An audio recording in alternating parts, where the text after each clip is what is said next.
Pega a sua Bíblia enquanto as crianças estão indo, pega a sua Bíblia e abre comigo em Juízes 11.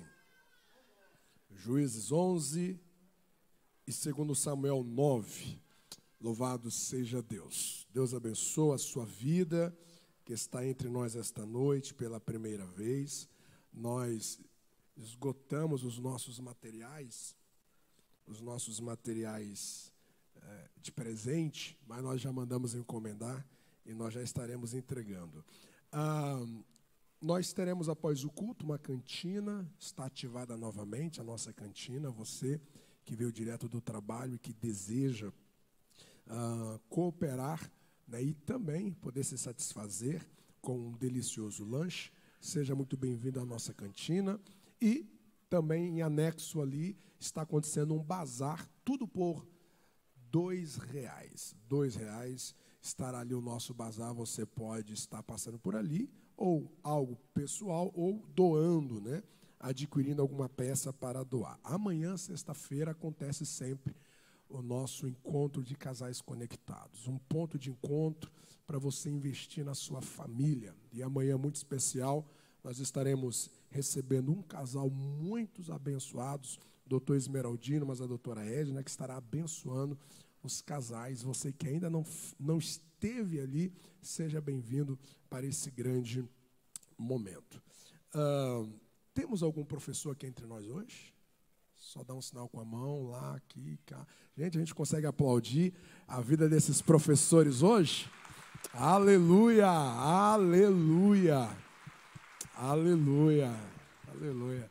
Vocês podem ficar de pé onde vocês estão? Só os professores fiquem em pé. Deixa eu orar por vocês em especial. Gente valente, parabéns, parabéns.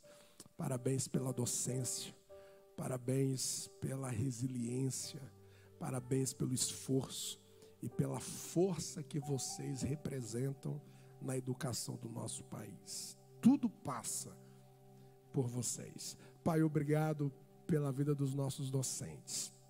Nós oramos pela saúde física, nós oramos pela saúde mental, nós oramos pela saúde emocional. Pai, nós oramos pela prosperidade financeira dos nossos professores. Pai, quanto sacrifício desempenhado todos os dias. E muitas vezes o salário é tão aquém, mas o Senhor pode prosperar o pouco em que chegam a eles, que o Senhor faça prosperá-los. Pai, nós abençoamos a docência desta cidade, desta igreja e dessa nação, em nome de Jesus. Parabéns, professores, pelo seu dia de hoje. Louvado seja Deus. Aleluia. Aleluia. Juízes capítulo 11, versículo 1 e versículo 2, diz-nos assim: Era então Jefité, o Gileadita, homem valoroso, porém, filho de uma prostituta, mas Gileade gerara a Jefité. Também a mulher de Gileade lhe deu filhos, e sendo os filhos dessa mulher já grandes, expulsaram a Jefité, e lhe disseram: Não herdarás na casa de nosso pai, porque és filho de outra mulher, ou és bastardo. Segundo Samuel capítulo 9, diz-nos assim: E disse Davi, versículo 3, e disse o rei: Não há ainda alguém da casa de Saul para que eu use com ele de benevolência de Deus? Então disse Ziba ao rei: Ainda há um filho de Jonatas, aleijado de ambos os pés. E disse-lhe o rei: Onde está? E disse Ziba ao rei: Eis que está em casa de Maquir, filho de Amiel, em Lodebar. Então mandou o rei Davi, e o tomou da casa de Maquir, filho de Amiel, de Lodebar. E Mefibosete, filho de Jonatas, o filho de Saul, veio a Davi, e se prostrou com o seu rosto por terra, e inclinou-se e disse Davi: Mefibosete. E ele disse: Eis aqui teu servo. E disse-lhe Davi: Não temas, porque de certo usarei contigo de benevolência, de bondade, por amor de Jonatas, seu pai, e te restituirei todas as terras de Saul teu pai, e tu sempre comerás pão a minha mesa. Então se inclinou e disse: quem é teu servo para que teres olhado para um cão morto, tal como eu? Então chamou Davi a Ziba, moço de Saul, e disse-lhe: tudo o que pertencia a Saul e toda a sua casa tenho dado ao filho de seu senhor. Trabalharás, pois, a terra, tu e teus filhos e teus servos, e recolherás os frutos, para que o filho do teu senhor tenha pão para comer. Mas Mefibosete, filho de teu senhor, sempre comerá pão à minha mesa. E disse Ziba ao rei: conforme tudo quanto meu senhor rei mandar, o seu servo assim será feito.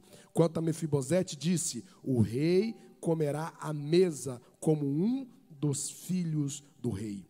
E tinha Mefibosete um filho pequeno, cujo nome era Mica. E todos quantos moravam em casa de Ziba eram servos de Mefibosete. Morava, pois, Mefibosete em Jerusalém, porquanto sempre comia à mesa do rei, e era coxo de ambos os pés. Você pode dizer amém?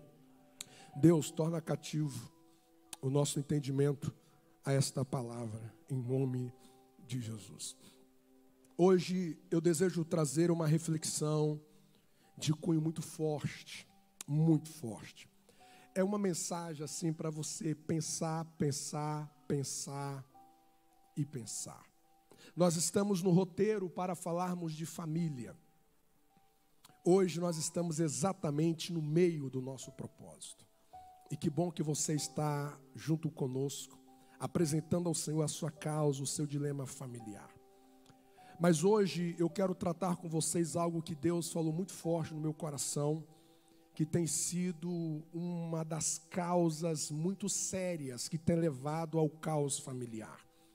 Eu preciso começar dizendo a você que o nosso adversário, ele sempre vai se alimentar dos princípios espirituais, familiares quebrados e não tratados.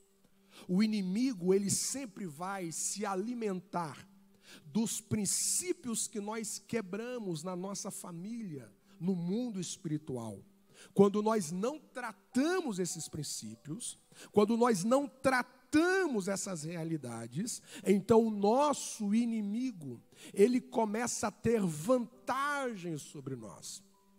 Muitas famílias estão se desconstruindo. E por que elas não conseguem vencer? Por que elas não conseguem superar?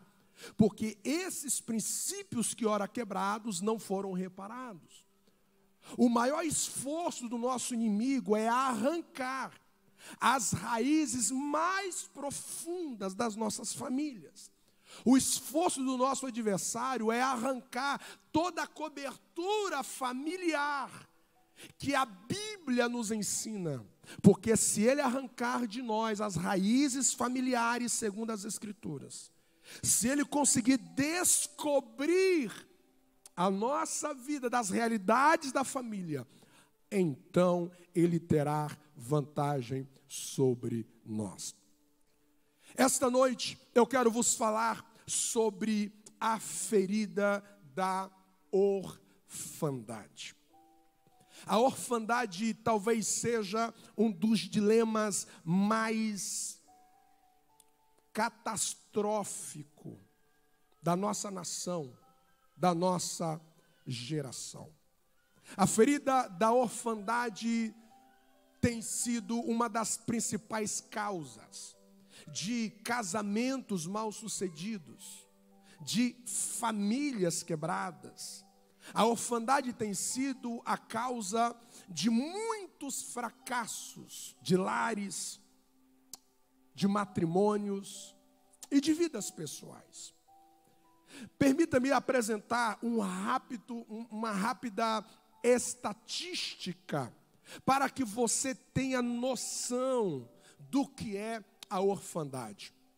85% de todas as crianças que apresentam desordem comportamental vêm de lares sem pais. 63% de suicídios de jovens são de lares sem pais. 71% de adolescentes grávidas não têm pais presentes. 80% de estupradores com problemas de ira vêm de lares sem pais. 71% de todos os casos de abandono escolar no ensino médio vêm de lares sem pais. 85% de todos os jovens em prisões, presídios, vêm de lares sem pais. Preste atenção para essa triste notícia chocante que você vai ouvir agora. O período que uma criança gastará diante de uma televisão e internet é muito maior que o tempo em que ela conversará com seu pai durante a vida inteira. Se você somatizar as horas em que a criança, na sua primeira, segunda infância, fica exposto à mídia, e se você pegar essas horas e você comparar aos diálogos que essa criança terá com seu pai, as horas em que ela estará diante da mídia é muito mais superior do que o diálogo com seu pai. Você sabia de que a cada 4 crianças, uma não tem o nome do seu pai na certidão de nascimento no nosso país? Você consegue entender de que existe uma geração órfã? Existe uma geração órfã em nossa nação. E essa é uma das principais causas pela qual você olha nos noticiários, você vê em todas as áreas da sociedade as implicações de uma orfandade. E de repente isso é migrado para dentro do casamento, isso é migrado para a sua fé, isso é migrado para o seu ambiente profissional, e as colheitas são dolorosas. Você precisa entender de que a Bíblia, ela determina, a Bíblia, ela seleciona os papéis de cada um na família. Um é o papel do homem, outro é o papel da mulher, um é o papel do pai, outro é o papel da mãe, e juntos eles desempenham um princípio em relação um ao outro, em relação aos seus filhos. Quando eu vos disse que o diabo ele se alimenta de princípios quebrados e não tratados, eu estou a dizer de que quando eu não cumpro o meu princípio de pai, quando eu não cumpro o meu princípio de marido, quando eu não cumpro o meu princípio de homem, de uma masculinidade na minha casa, eu abro infiltrações para que o inimigo venha ter vantagens sobre mim e sobre a minha casa. O que nós podemos olhar à luz da Bíblia a respeito do papel de cada um? E eu gostaria que você fosse muito humilde esta noite. Eu queria que você baixasse as guardas. Nós não estamos aqui para apontar a você. Nós estamos aqui à luz das Escrituras para trazer remédios. Nós estamos aqui esta noite para te apontar cura. Para te apontar cura. A Bíblia vai nos dizer que o homem, ele é plantado na casa, ele é plantado no casamento, ele é plantado na família para ele gerar direção. Direção. O homem, ele é responsável para gerar direção nessa casa. E quando eu falo de direção, eu estou falando de identidade. O papel responsável para gerar identidade nos filhos não é da mãe. Não é da mãe, é do pai. É o pai que é responsável em gerar a identidade no ser do menino ou da menina. Lá em casa nós temos um casal, o Alejandro Caleb de 11, completará 12, e a Alessa 8 anos. O meu papel é gerar na vida da Alessa o que é ser uma mulher, o que é ser uma menina. Ela vai ver isso de duas maneiras: a maneira com que eu trato a minha esposa e a maneira com que eu trato ela. À medida em que eu vou fazer carinho a ela, à medida em que eu vou ser sensível a ela, ela vai entendendo o que é ser mulher. De igual modo, o Alejandro. Quem vai gerar no Alejandro a identidade do que é ser homem, sou eu. Não é a minha esposa, esse não é o papel dela, é o meu papel. É o meu papel.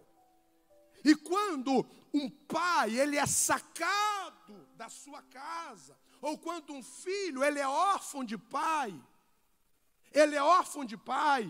e quando eu falo de orfandade, eu quero vos falar de uma orfandade passiva e de uma orfandade ativa. A orfandade ativa é o segundo texto que nós lemos, Mefibosete, que o seu pai morreu literalmente quando ele ainda tinha 5 anos. O pai morre, Jonatas morre em uma guerra, a sua ama pega ele e na corrida, fugindo dos inimigos, ele cai e fica coxo dos ambos os pés. Percebe que a notícia da orfandade gerou uma paralisia nele. O primeiro texto, que é o texto de Jefté, ele sofre de uma orfandade, só que é uma orfandade passiva. O pai está vivo, mas o pai não assiste, o pai não acompanha. O pai não cumpre o seu papel, Então, um órfão, ele cresce com muitas dificuldades a respeito da sua identidade. A respeito da sua identidade, ele cresce sem a direção. Eu lembro, talvez eu tenha contado isso, de que o tempo todo eu estou me esforçando para gerar no Alejandro e na Alessa os princípios do que é ser homem, do que é ser mulher. Eu chamo o Alejandro e falo assim: Alejandro, você precisa treinar na sua irmã como que é um cavalheiro. Você vai casar, você precisa treinar nela. Pai, mas é difícil. Pois é, faz parte. O Alejandro um dia chegou para mim e falou assim: pai, a Alessa fica brigando demais comigo. Ela briga demais, pai, o que eu faço? Primeira coisa, nunca toque na sua irmã. Não se toque mulher, não se bate mulher. A violência à mulher é crime, 180, é caso de polícia. Não é caso de pastor, de igreja, é polícia. Não se toque em mulher em hipótese alguma. Senhor, mas pai, ela fica querendo, ela fica gritando comigo. Eu disse: vem cá, é o seguinte. Quando a Alessa chegar para você e se impor na sua voz, fica firme, cara. Te posiciona e fala assim: olha, abaixa o tom da sua voz. Eu vou te ouvir, mas você precisa abaixar o tom da sua voz. Você precisa me respeitar. Sim, meu filho, sem gritar, mas se posicione. Aí eu chamo a Alessa no outro canto e falo assim: mas minha filha, que é isso? Você precisa tratar o Alejandro com respeito. Ele é seu irmão mais velho. Você vê a sua mãe gritar com o seu pai. Você precisa respeitar o seu irmão. E a gente vai trabalhando. Aí um dia a gente estava lá na cozinha. Aí de repente eu escutei lá do quarto: você me respeita. Aí ele chegou lá para mim e disse: pai, não resolveu não. Eu disse: vai acostumando. Mas o tempo todo eu preciso estar. É assim que funciona. Nós colocamos o Alejandro numa aula de natação. Menos de um mês, a prof chamou a gente e falou assim: olha, nós teremos uma competição. E nós queremos que o Alejandro participe. Mas o Alejandro não sabe nadar. O Alejandro nada, não, aquele cabo do Machado de Eliseu, ele não sabe nadar. Não, pode deixar que eu vou dar uma dedicação nele, ele vai conseguir. Eu falei: não, pai, eu quero participar. Chegou um dia da competição, gente. Escolinha lotada. Aí foi por etária. Aí as competições antes dele, os meninos nadavam igual o Michael Phelps, assim, igual um peixe dentro d'água, aquela coisa, aquela pressão. Aí ele chegou perto de mim, meio assim tremendo, e falou assim: pai, eu estou sentindo de não competir. Aí eu chamei ele do lado, disse assim: meu filho, é o seguinte, você tem todas as razões e os direitos de não competir. Você entrou na escola tem menos de um mês. Mas deixa eu te dar um conselho. Se você desistir agora por causa da pressão, você corre um risco.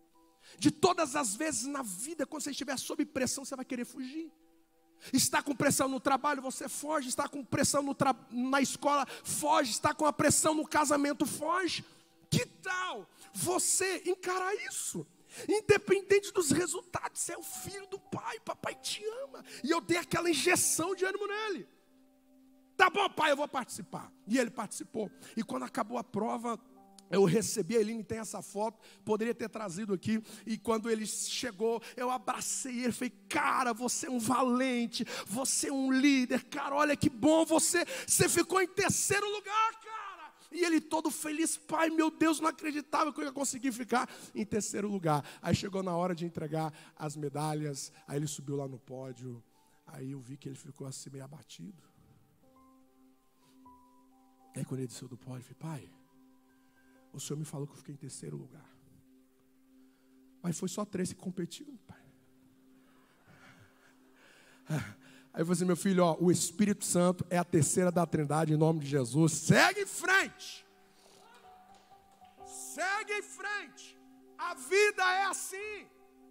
O pai, ele está presente na vida do filho para gerar essa direção. É isso que eu preciso ir. É nessa direção. Isso é ser homem. Isso é ser mulher. E a orfandade faz com que essa menina cresça a ser uma referência de uma direção. Não tem essa referência de direção. Não tem essa referência, está na mão do homem, a direção de conduzir a família, em lugares de paz, em direções de paz, em direções vitoriosas, está na nossa mão. É por isso que o diabo, como diz o Jader Borges, um escritor, de que nós vivemos uma cultura da desmasculinização. Há poucos dias atrás, uma grife internacional lança vestido para homens. Na nossa infância, doutor Esmeraldino, os nossos heróis eram quem? Era Rambo. A gente assistia a Rambo, a gente colocava uma fita assim na cabeça depois e sai da frente. Aquela coisa assim do Brontamonte, do encarar.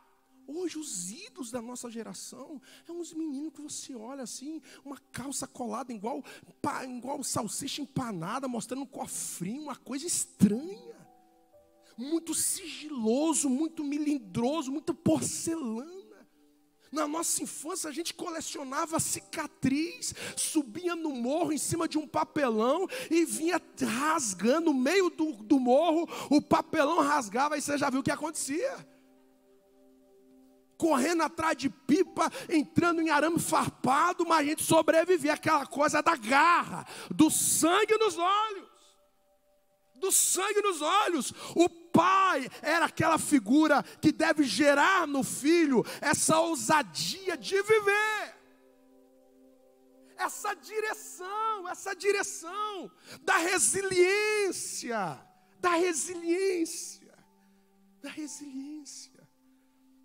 Ensinar o filho a receber um não.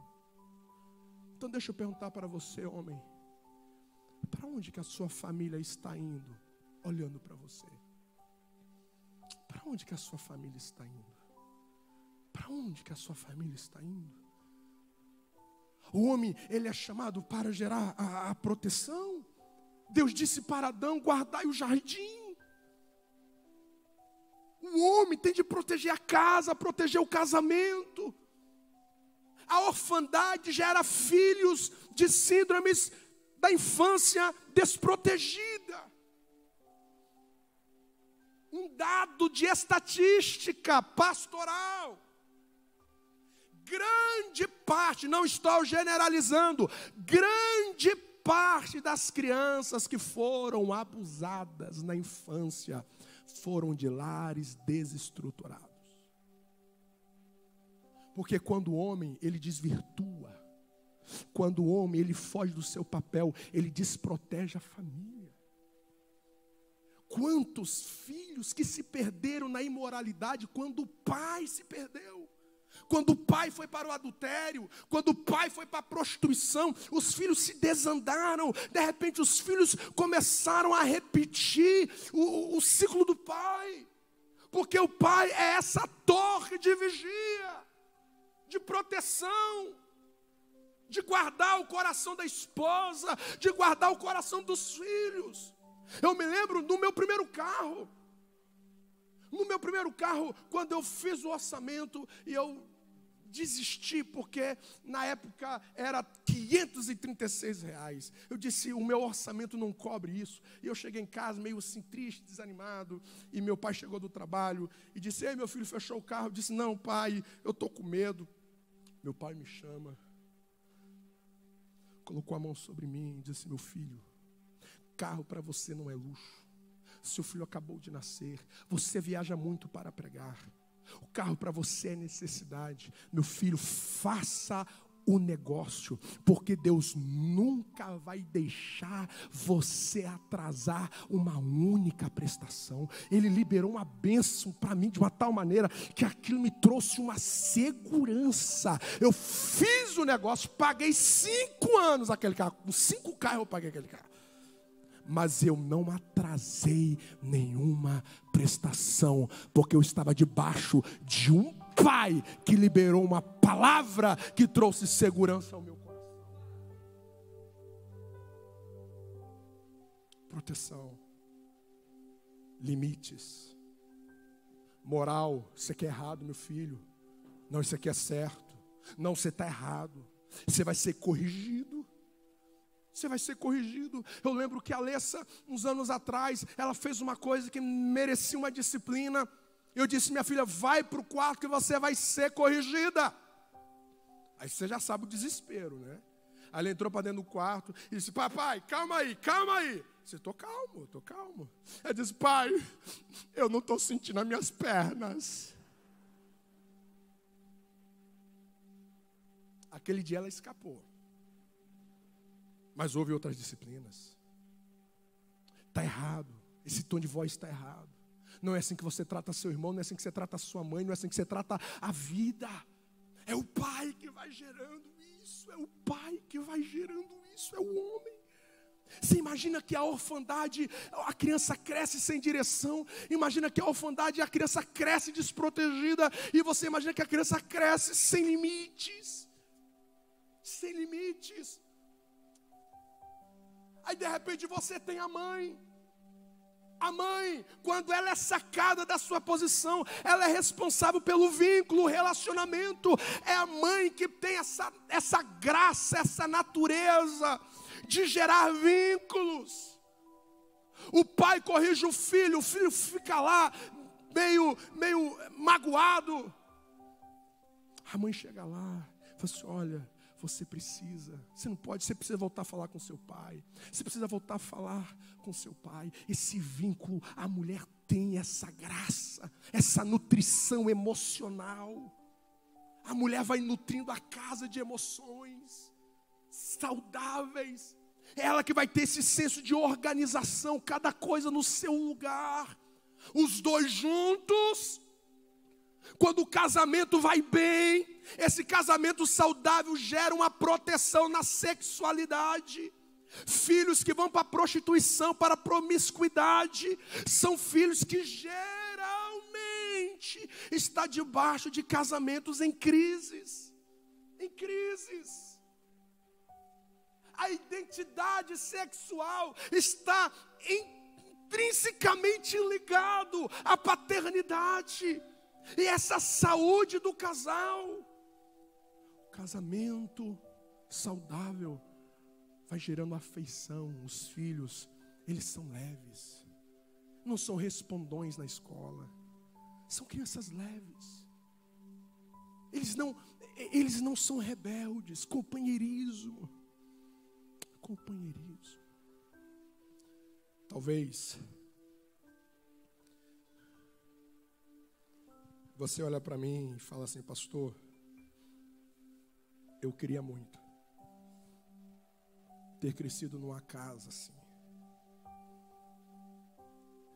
Eu queria muito ter crescido numa casa em que um pai falasse de oração em casa, falasse de Bíblia, falasse de Deus. Mas talvez se você buscar na sua memória, você não encontra uma única vez que o seu pai tenha te colocado no colo para gerar palavras de afirmação a você. Talvez você está aqui esta noite e você não consegue lembrar de uma única vez que o teu pai disse para você: eu te amo. Talvez os momentos mais importantes, significativos da sua vida, o seu pai não estava lá. O seu pai não estava lá a primeira vez que você errou, que você precisava de um ombro amigo, de um refrigério, de um socorro, de uma orientação, de um conselho para você tomar uma decisão séria na vida. O seu pai não estava lá. Talvez você venha de um lar onde que o que você tem de memória é de um pai agressivo, violento, viciante, abusador, espancador. Você não sabe o que é ser protegido por um pai. Você não sabe o que é ser direcionado por um pai. E você de repente cresce com uma carência. Uma carência de ser assistida. Uma carência de ser aprovada. Porque tudo isso você ganha na infância com a figura do pai. Aí de repente você cresce nessa orfandade, vai para o casamento, e você quer projetar a lacuna vazia do pai no seu marido. De repente você está projetando essa carência no outro. A dificuldade da insubmissão, essa carência emocional, as dificuldades de relacionamento, os complexos de inferioridade, a indisciplina, a falta de direção. Essa insegurança para tomar uma decisão, você precisa ensaiar 1000 vezes. Você tem muita incerteza na vida. Por quê? Porque é uma ferida muito profunda de uma orfandade, de um pai negligente, de um pai que imaginava que ser pai era só colocar comida dentro de casa. Talvez você carrega feridas muito profundas e abertas, de um pai que olhou para você e disse: você nunca vai ser nada, você nunca vai ser ninguém na vida. Ou talvez você está aqui esta noite e você ainda não conhece o seu pai, ou você soube que o seu pai te abandonou, ou você ficou sabendo que o seu pai nunca quis te assumir. Aí de repente você cresce com um sentimento de revolta. De repente você cresce com esse sentimento agressivo, com esse comportamento agressivo. Você está na defensiva com tudo e com todos.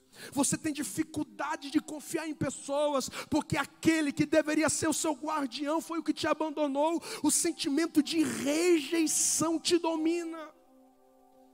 Você tem uma visão distorcida da vida, onde que você não consegue confiar em pessoas, porque aquela que deveria te cobrir, te proteger, te orientar, esteve ausente por muitas e muitas razões.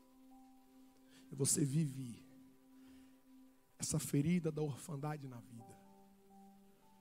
E você vem para a igreja, tem dificuldade de chamar Deus de Pai. E você vai para a vida e tem dificuldade de criar esse menino, de criar essa menina. Porque muitas vezes, você começa a repetir os mesmos erros do seu pai.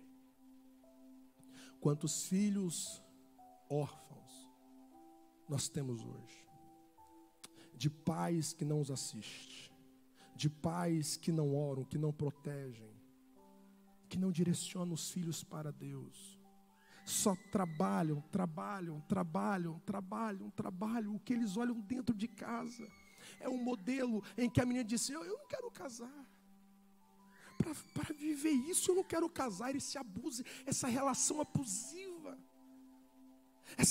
Essa relação de exploração, de desrespeito, de desonra. Eu não quero casamento para mim. Muitas distorções da identidade sexual nascem nesse ambiente. Nesse ambiente. E tudo isso vai te fragilizando para a vida. E tudo isso vai gerando crateras enormes no seu coração.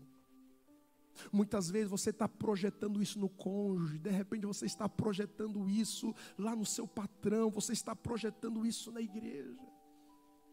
E você acha que o problema está no outro, mas pode ser que você carrega uma profunda ferida aberta da orfandade. Porque quando esse pai se ausenta de casa, a mãe vai querer compensar. E quando ela tenta compensar, ela sai do seu verdadeiro papel. Aí de repente a criança que não tinha pai também não tem mãe. Porque a feminilidade não transmite a masculinidade.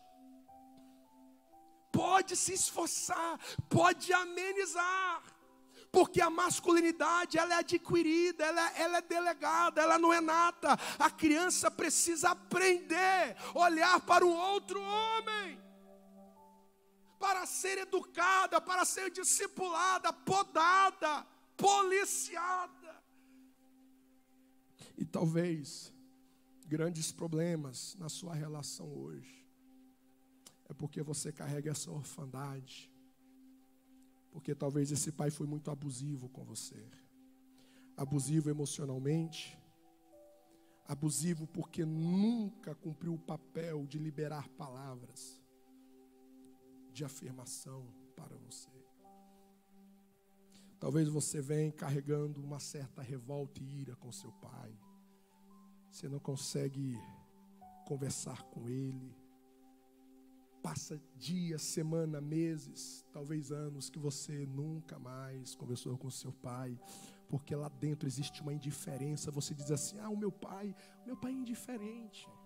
Quando a indiferença é um sintoma da morte. Existem filhos que já matou o pai no coração, já matou a mãe no coração, porque talvez essa mãe não cumpriu o seu papel.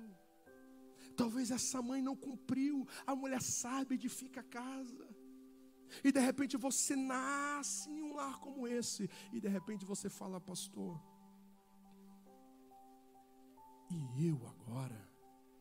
O que fazer com essa ferida da orfandade? Essa carência, essa lacuna, essa revolta. O meu pai foi o que me molestou sexualmente. O meu pai era um alcoólatra. O que eu vi o meu pai fazer foi horrores. Ao pensar ao nome dele, me dá ânsia na alma. Você precisa combater a sua orfandade. Você precisa tratar a sua orfandade. Em primeiro lugar, você precisa enfrentar a sua orfandade com responsabilidade. O que os nossos pais causaram para nós tem implicações sérias? Tem, mas não são determinantes. Chega uma hora que você precisa se posicionar na sua história. Chega uma hora que você precisa enfrentar isso. Não é colocar um pano quente, não é colocar na última gaveta como se tudo estivesse resolvido, como se não falasse com o pai, como se não tratasse essa ferida, fosse o remédio. O pus está lá no profundo do coração. Você precisa encarar isso. De que maneira? De duas maneiras. A primeira maneira, você precisa encarar a sua orfandade aceitando a paternidade de Deus. Você precisa crer no que as Escrituras dizem, porque quando o pai te abandona, quando a sua mãe te abandona, se é que se te abandonar, diz as Escrituras: o Senhor me recolherá. Você pode ter sido abusado, você pode ter sofrido a negligência do seu pai, da sua mãe, o abuso do seu pai, da sua mãe. Você pode ter sofrido palavras negativas, impositivas, palavras de maldição sobre você e sobre a sua história. Você pode ter sido rejeitado pelo seu pai ou pela sua mãe, mas o teu Deus nunca te abandonou, nunca te abandonará. Você precisa crer de que Deus, Ele é pai de órfãos.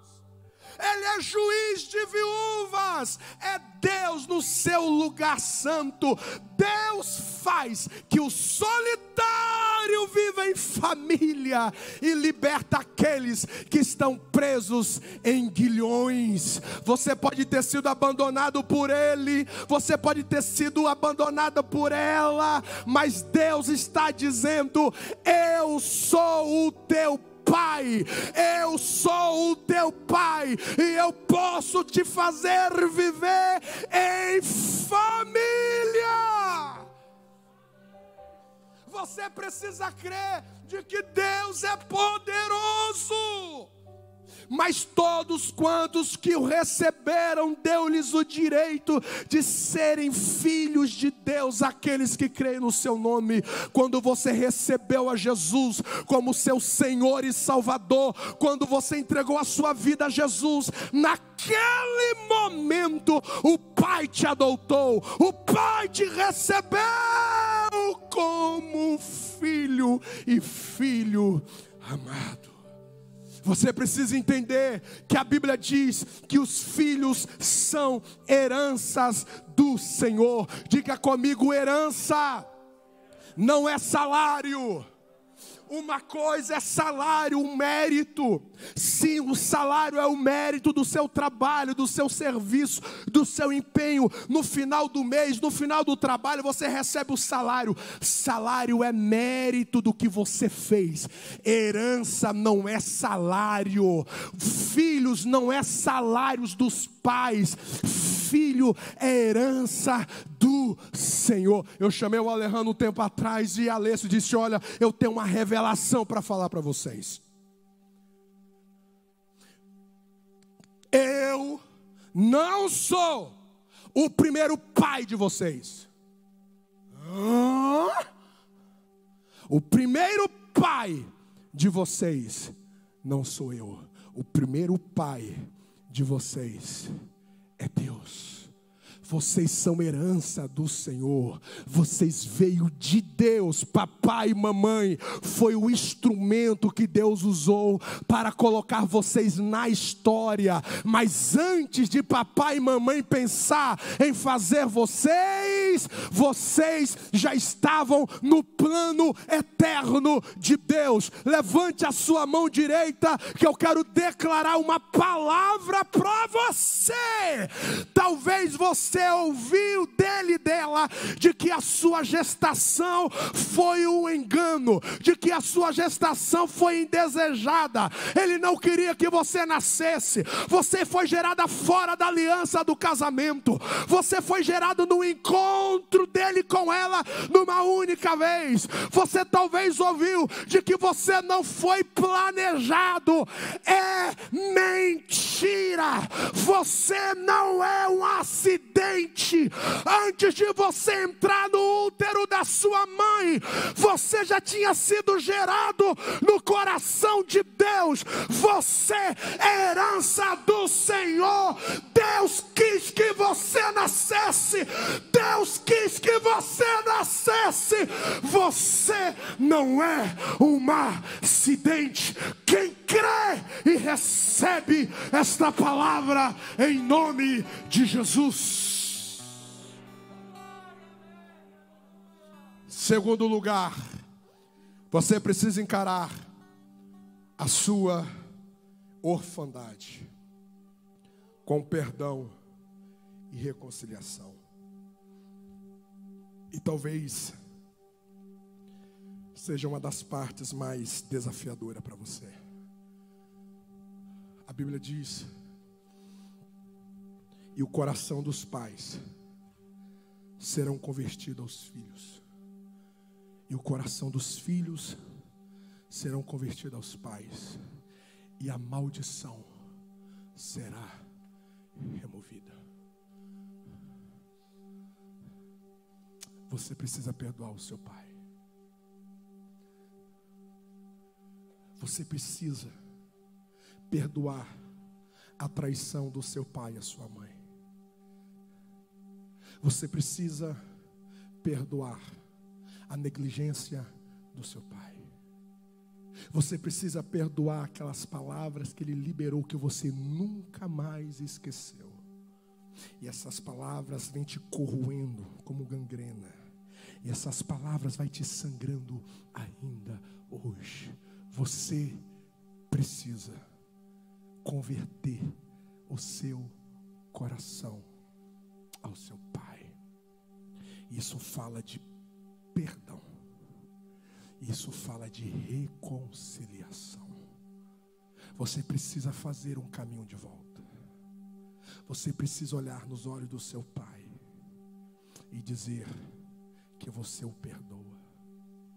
E você precisa fazer um caminho de volta, perdoando-o e honrando-o. Porque honrar pai é um princípio incondicional. E você me fala, mas pastor, foi ele que me feriu, foi ele que me entristeceu. Mas quando você hospedou a amargura e o ressentimento no coração, você pecou contra o seu pai.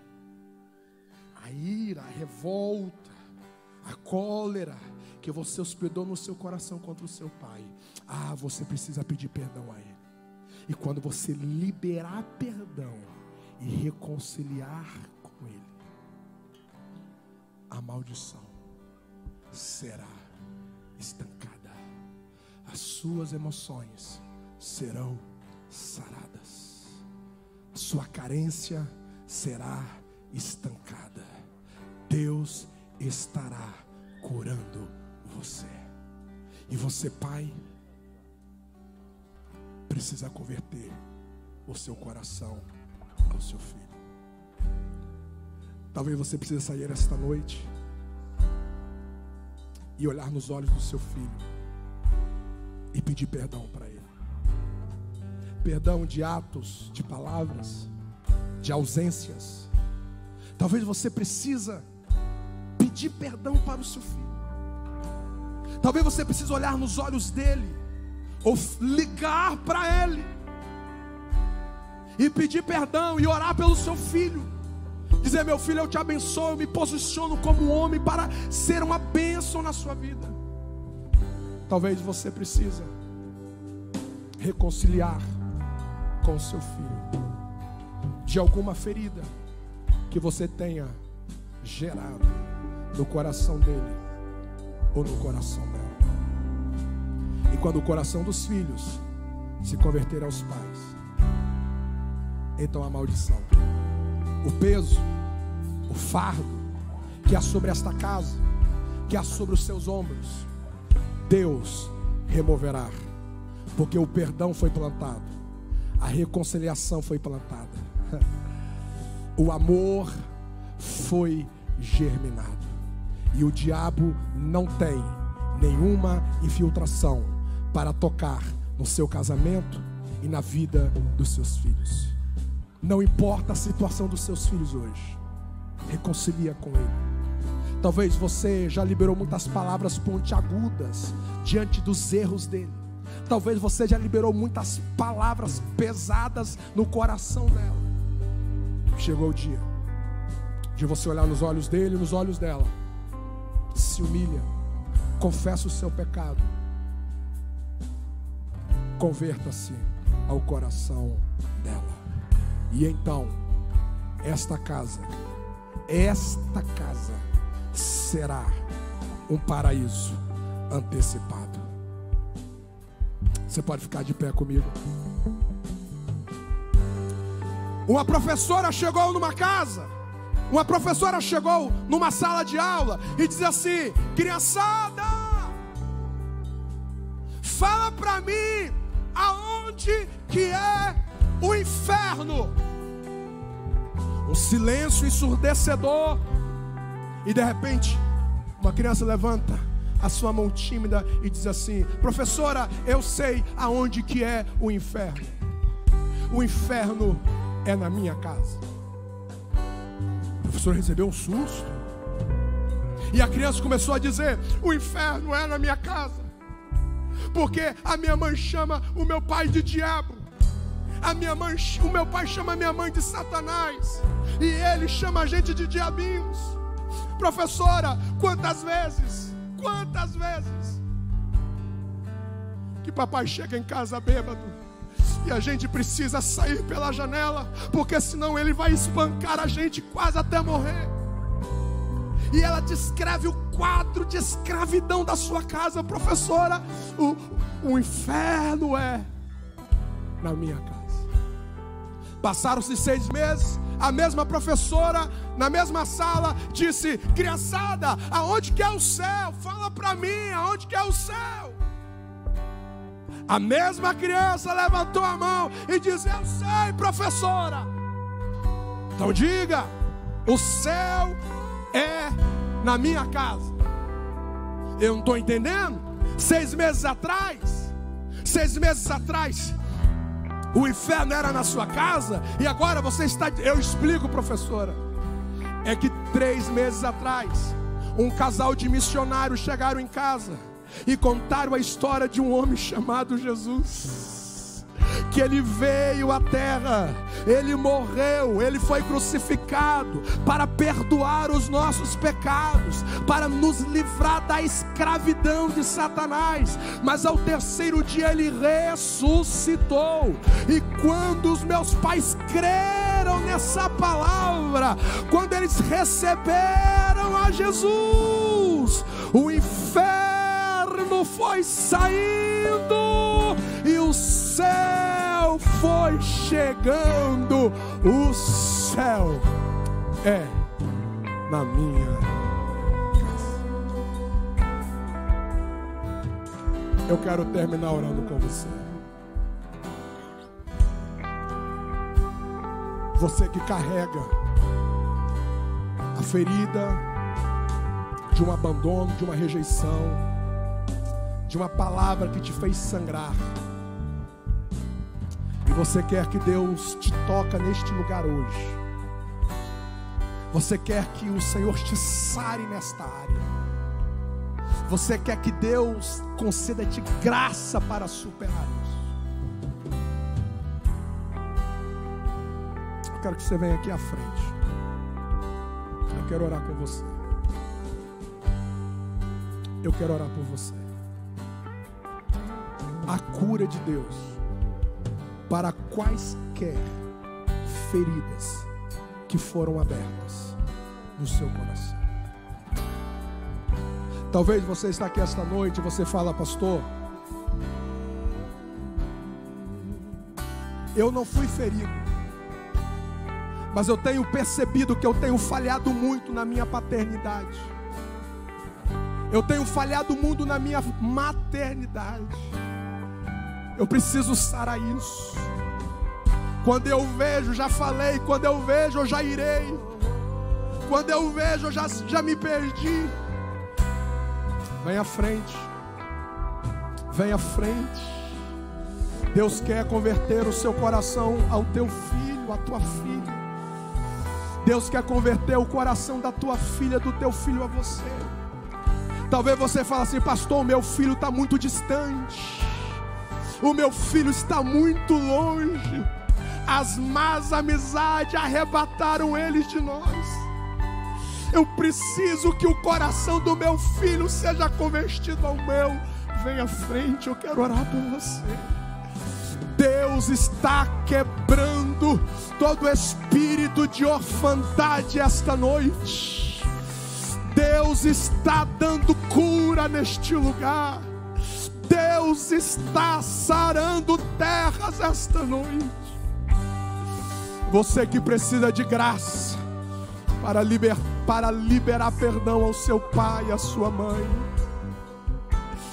vem à frente. Deus está te dando a chave, Deus está te dando a ferramenta, Deus está te dando a solução esta noite. Em nome de Jesus. Em nome de Jesus.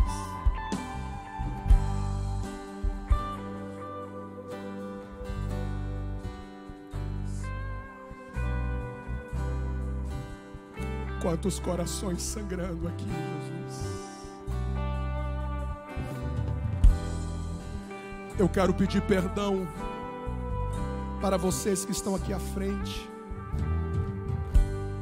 cujo pai te feriu. Você que está aqui à frente, cujo pai foi ausente, cujo pai se ausentou muito cedo, nunca ocupou o seu papel.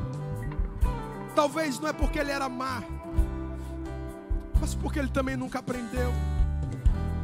Eu quero nesta noite pedir perdão a você representando o seu pai. Eu quero pedir perdão a você pelos maus tratos. Eu quero pedir perdão a você por nunca ter liberado uma palavra de elogio ao seu coração. Eu quero pedir perdão por não ter estado na sua vida nos momentos mais cruciais, que eu deveria estar lá, mas não estive. Por cada palavra que liberei que nunca deveria ter falado, por um abraço que não dei, por um beijo que eu não lhe dei. Eu te peço perdão. Eu te peço perdão. Eu te peço perdão por toda a orfandade que fui responsável no seu coração e nas suas emoções. Se você, nesta oração, se o seu desafio é em relação ao seu pai, nessa oração, libera perdão para o seu pai. Chama o seu pai pelo nome e libera um perdão no mundo espiritual. Deus preparará um encontro para você fazer isso nos olhos ou fazer vir uma ligação, mas nesta noite, libere esse perdão aqui no altar de Deus. Libere esse perdão no altar de Deus. Pai, eu oro por esses pais, eu oro por esses filhos, eu oro, Senhor, por este coração que foi ferido, que foi sangrado pela ausência, pela traição, pelo abuso, pela rejeição, pelo abandono. Espírito Santo, vem com tua graça. Vem, Jesus Cristo, com teu sangue, lava este coração. Lava o coração deste homem. Lava o coração desta mulher. Lava o coração deste filho. Recebe graça para perdoar. Recebe graça para perdoar o teu pai e a tua mãe. Recebe graça para perdoar em nome de Jesus. Eu profetizo reconciliação entre pais e filhos. Eu profetizo reconciliação entre filhos aos pais. Em nome de Jesus. Este filho que está longe, este filho que está endurecido, Espírito Santo, toca nele agora. Toca nesta filha rebelde agora. Reconcilia este filho com este pai. Reconcilia esta filha com este pai. Reconcilia os filhos aos pais e os pais aos filhos. Que a tua paternidade possa abraçar esta igreja agora. Que a tua paternidade possa abraçar este homem e esta mulher agora. Em nome de Jesus. Em nome de Jesus. Diga comigo: eu aceito. Diga: eu me aproprio de toda a paternidade do meu primeiro pai, Deus. Diga: Deus é meu pai. Ele nunca me feriu. Diga: ele nunca me abusou. Diga: ele é o meu guia. Ele é o meu protetor. Ele é o meu pai. Diga: eu aceito a paternidade do meu pai. Diga: eu perdoo todas as feridas que foram abertas em mim por qualquer pai biológico. Você crê nisso? Você recebe essa palavra em nome de Jesus. Aplauda o nome do Senhor Jesus. Aplauda o nome do Senhor Jesus. Seja curado, vai na paz do Senhor Jesus.